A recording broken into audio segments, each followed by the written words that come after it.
Bonjour à tous et bienvenue dans Déclic, le podcast qui tente de décrypter Google Ads et plus généralement l'univers du SIA. Je suis Jeremy Lacoste, consultant SIA depuis plusieurs années et j'aurai le plaisir d'aborder une fois par semaine une problématique search. Sans langue de bois et toujours avec bienveillance, ambition au cours de chaque épisode est de déconstruire les mythes autour de Google Ads, une plateforme qui vient de fêter ses 20 ans, en partageant mes échanges, lectures et retours d'expérience. Pour ce 41e épisode, attaquons ensemble la saison 2 de Déclic par une question que nous nous sommes tous déjà posée. Faut-il ou non acheter la marque de ses concurrents ? Je rappelle que du point de vue de la régie Google, tous les mots-clés peuvent être achetés et qu'il n'y a aucune restriction à ce niveau-là.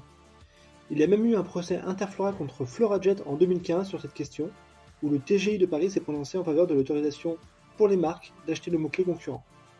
Et depuis, cela a créé un précédent. En revanche, Google a mis en place une procédure de validation de l'identité de l'annonceur et de protection de l'usage de sa marque. Ainsi, en remplissant un formulaire en ligne, il est possible de revendiquer l'usage exclusif de sa marque dans les annonces. Autrement dit, si vous pouvez toujours acheter le mot-clé concurrent, vous ne pouvez pas utiliser son nom de marque dans l'annonce pour faire passer par lui ou le challenger. Seule limite, les marques avec un nom générique, comme Meilleur Taux ou Se Loger par exemple. Maintenant que le contexte est posé, posons-nous la question de la pertinence d'acheter la marque du concurrent ou non. Allez, je compte les points. Première question, est-ce une pratique répandue ? Cela dépend évidemment des secteurs. J'ai eu à travailler sur des verticales où il y avait un gentleman agreement, c'est-à-dire que l'ensemble des acteurs se mettaient d'accord pour ne pas acheter les marques de ses concurrents, considérant qu'in fine cela servait finalement à enrichir Google et que les performances incrémentales étaient faibles. C'est d'ailleurs ce que j'ai fait en arrivant chez Meilleur Taux, j'ai contacté l'ensemble des acteurs qui achetaient ma marque pour leur proposer cela. A l'inverse, dans d'autres secteurs, cette pratique est ultra répandue. La preuve avec les pubs télé de Carglass ou Comme J'aime, qui précisent plusieurs fois le .fr de manière à ce que l'internaute se rende directement sur le site sans passer par les annonces Google. Pour information, le mot-clé Carglass a été acheté par près de 400 acteurs différents l'année dernière. Ils sont tellement leaders sur leur vertical métier que la marque Carglass est devenue un aspirateur puissant de leads. De mon côté, j'ai encore une poignée de concurrents qui refusent de ne pas acheter le mot-clé Meilleur Taux pour la même raison. Dans ce cas-là, évidemment, je me positionne également sur leur nom de marque, à mon grand regret.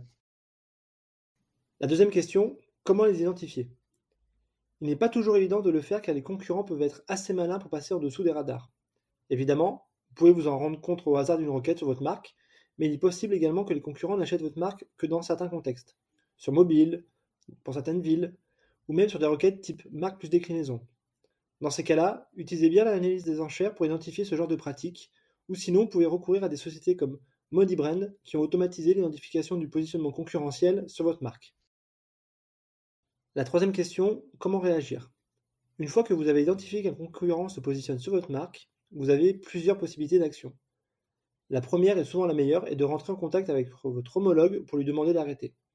Il se peut que ce soit une erreur de l'équipe SIA ou une campagne Performance Max qui ne soit pas reliée aux listes d'exclusion par exemple. Évitez le name and shame sur LinkedIn, comme on peut le voir trop souvent, la discussion informelle est bien souvent la meilleure option.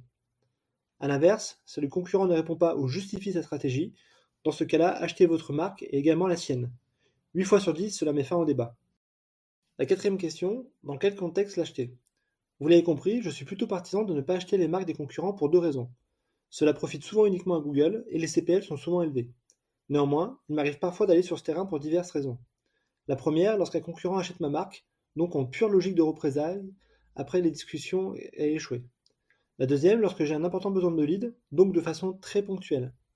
Et enfin la troisième, lorsque je suis ultra challenger sur un métier, car même si le concurrent se met à acheter ma marque, je suis tellement peu connu que le volume de leads perdu sera inférieur au volume de leads gagné sur sa marque.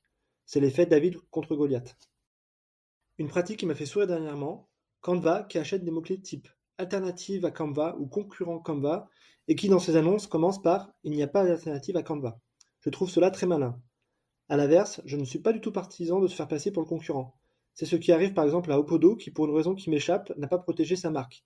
Ainsi, des concurrents utilisent directement la marque Opodo dans leurs annonces. Il se passe aussi la même chose avec un concurrent de Basic Fit qui pour utiliser la marque dans ses annonces a intégré un tiret. Nous sommes là pas loin de l'usurpation.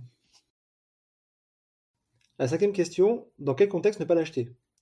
Je ne recommande pas d'acheter la marque des concurrents de la scénario suivant. Le premier, si vous êtes ultra leader sur le marché, car cela dessert l'image de marque pour un volume de lead additionnel très faible. La deuxième raison, c'est si vous êtes rentable sur vos campagnes génériques et n'avez pas encore atteint un plafond de verre en termes d'investissement et de taux d'impression. Et la troisième raison, c'est si vous n'êtes pas prêt à vous lancer dans une surenchère. En effet, en achetant la marque de vos concurrents, il faut accepter qu'ils en fassent de même. Voilà, Ce 41e épisode touche déjà à sa fin, j'espère que vous avez eu le déclic. Comme toujours, je suis preneur de vos retours, propositions de sujets en commentaire ou par message privé sur LinkedIn. D'ici là, prenez soin de vous, et si vous me cherchez, vous savez me trouver. Sur Google bien sûr. Allez, à la prochaine!